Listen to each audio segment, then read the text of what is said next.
你今日着到咁靚，帶我去邊啊？我知你好唔中意 surprise，不過佢呢個真係好特別。你知唔知我哋去邊未啊？落車啦！送你去香港迪士尼過聖誕啦！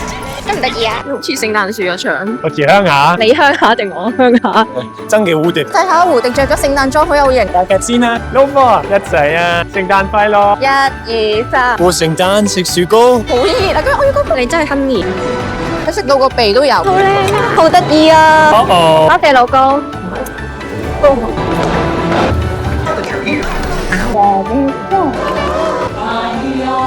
公，我要聖誕樹影相。一齊啦！喂，唔好行咁快。你睇下，呢個就係你畫上帝嘅 snowfall，係啊，唔使去歐洲都可以睇到雪景啦。好似得過聖誕嘅氣氛。我細個每年都會俾個雪人，呢個都有啤酒汁。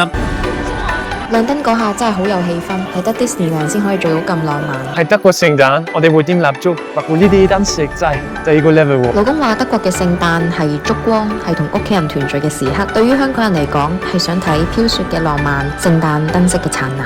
小心啊！聖誕最緊要係身邊嘅人，同埋節日氣氛。我哋叫呢個 Weihnachtsstimmung。